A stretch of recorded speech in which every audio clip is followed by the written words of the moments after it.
2024. The fiscal consolidation path announced by me in 2021 has served our economy very well, and we aim to reach the deficit below 4.5% next year. The government is committed to staying the course. From 2026-27 onwards, our endeavor will be to keep the fiscal deficit each year such that the central government's debt will be on a declining path as percentage of GDP. I will now move to part B.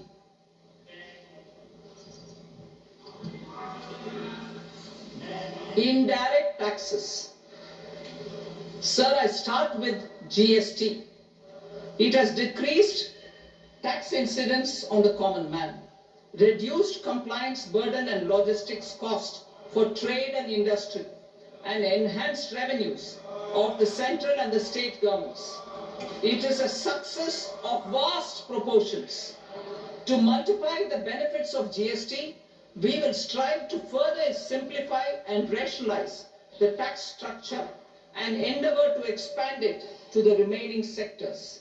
My proposals for customs duties intend to support domestic manufacturing, deepen local value addition, promote export competitiveness, and simplify taxation while keeping the interest of the general public and consumers surmount.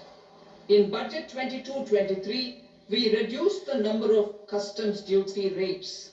I propose to undertake a comprehensive review of the rate structure over the next 6 months to rationalize and simplify it for ease of trade, removal of duty inversion, and reduction of disputes. I shall now take up sector-specific customs duty proposals. Medicine and medical equipments. To provide relief to cancer patients, I propose to fully exempt 3 more medicines from customs duty.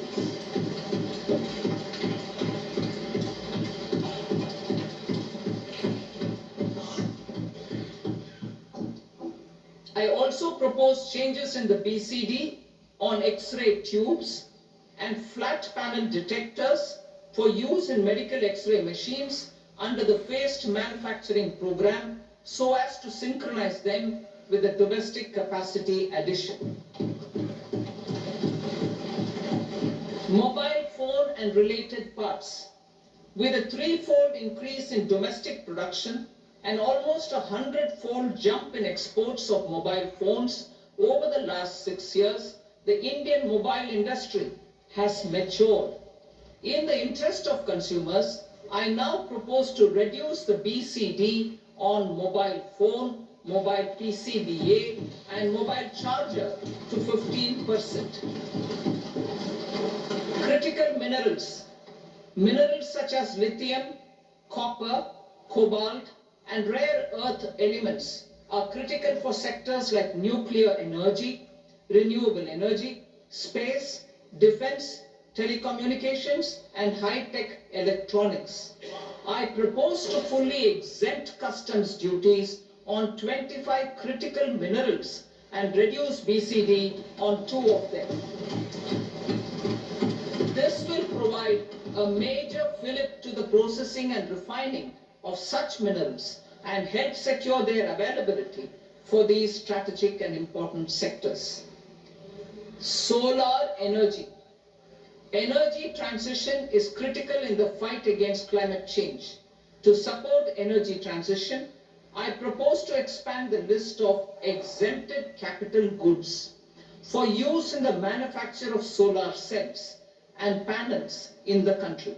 Further, in view of sufficient domestic manufacturing capacity of solar gas, glass, and tinned copper interconnect, I propose not to extend the exemption of customs duties provided to them. Marine products. India's seafood exports in the last financial year touched an all-time high of more than 60,000 crores of rupees. Frozen shrimp accounted for about 2/3 of these exports. To enhance their competitiveness, I propose to reduce BCD on certain broodstock, polychaete worms, shrimp and fish feed to 5%. I also propose to exempt customs duty on various inputs for manufacture of shrimp and fish feed. Leather and textile. Similarly, to enhance the competitiveness of exports in the leather and textile sectors, I propose to reduce BCD on real down-filling material from duck or goose. I am also making additions to the list of exempted goods for manufacture of leather and textile garments, footwear and other leather articles for export. To rectify inversion in duty, I propose to reduce BCD subject to conditions on methylene diphenyl diisocyanate MDI for manufacture of spandex yarn from 7.5 to 5%.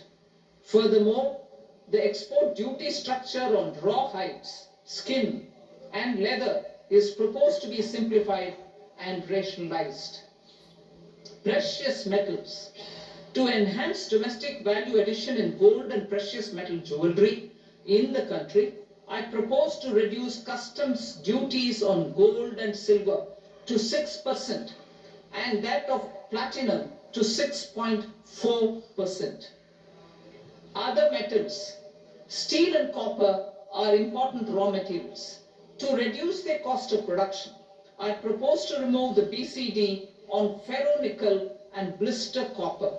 I am also continuing with nil BCD on ferrous scrap and nickel cathode and concessional BCD of 2.5% on copper scrap. Electronics. To increase value addition in the domestic electronics industry, I propose to remove the BCD subject to conditions on oxygen-free copper for manufacture of resistors. I also propose to exempt certain parts for manufacture of connectors. Chemicals and petrochemicals. To support existing and new capacities in the pipeline, I propose to increase the BCD on ammonium nitrate from 7.5% to 10%. Plastics. PVC flex banners are non-biodegradable and hazardous for environment and health. To curb their imports, I propose to raise the BCD on them from 10 to 25%. Telecommunication equipment. To incentivize domestic manufacturing, I propose to increase the BCD from 10 to 15% on PCBA of specified telecom equipment. Trade facilitation. To promote domestic aviation and boat and ship MRO, I propose to extend the period for export of goods imported for repairs from 6 months to 1 year. I'll read that again. To promote domestic aviation and boat and ship maintenance, repair and operations, I propose to extend the period for export of goods imported for repairs from 6 months to 1 year. In the same way, I propose to extend the time limit for re-import of goods for repairs under warranty from 3 to 5 years. I now move to direct taxes. We will continue our efforts to simplify taxes, improve taxpayer services, provide tax certainty, and reduce litigation while enhancing revenues for funding the development and the welfare schemes of the government. It has been our endeavor to simplify taxation. We have taken a number of measures in the last few years, including introduction of simplified tax regimes without exemptions and deductions for corporate tax and for personal income tax. This has been appreciated by taxpayers. 58% of corporate tax came from the simplified tax regime in the financial year 22-23. Similarly, as per data available till now, for the last fiscal, more than 2/3 have availed the new personal income tax regime.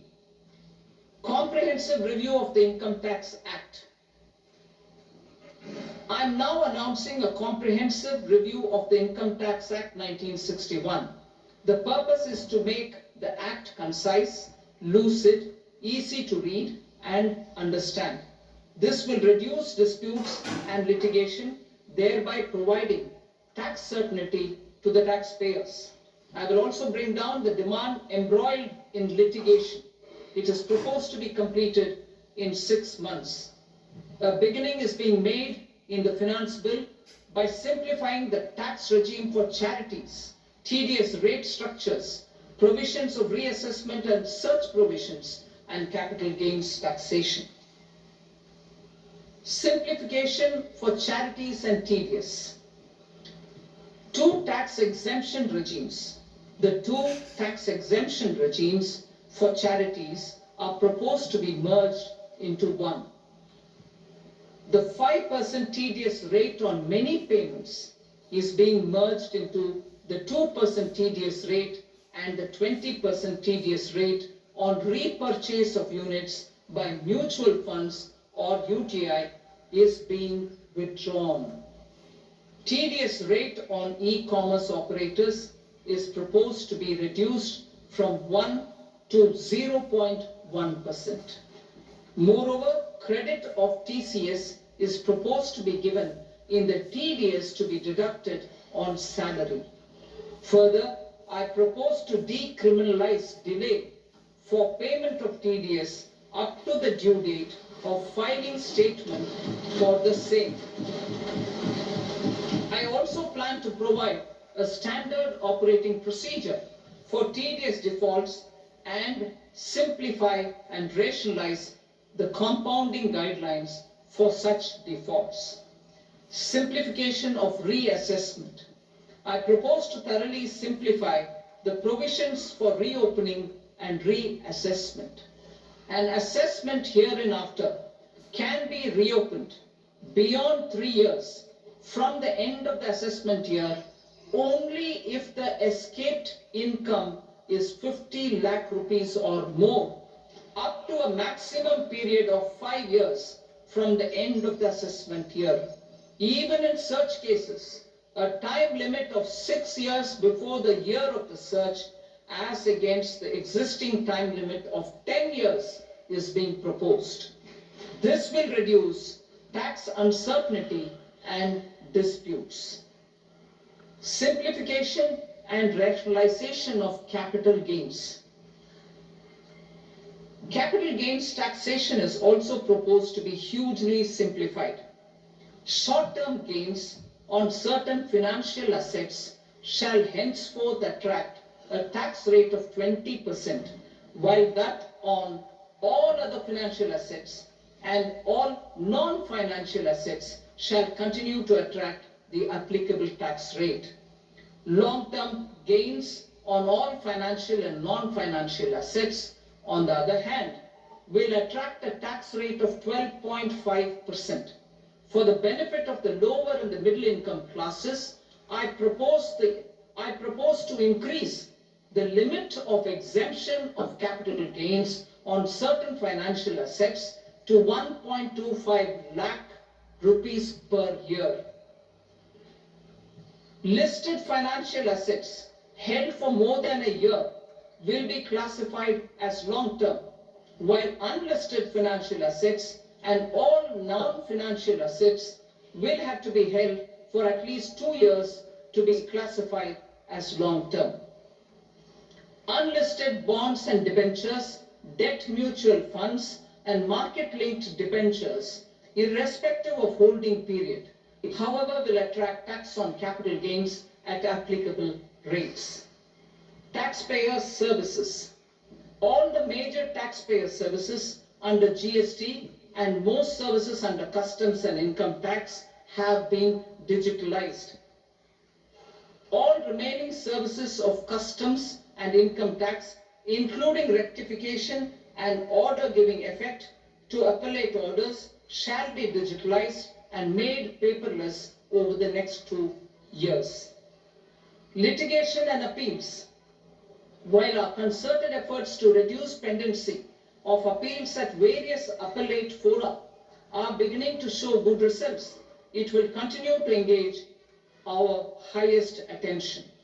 To dispose of the backlog of first appeals, I plan to deploy more officers to hear and decide such appeals, especially those with large tax effect. For resolution of certain income tax disputes pending in appeal, I am also proposing Vivad Se Vishwas Scheme 2024.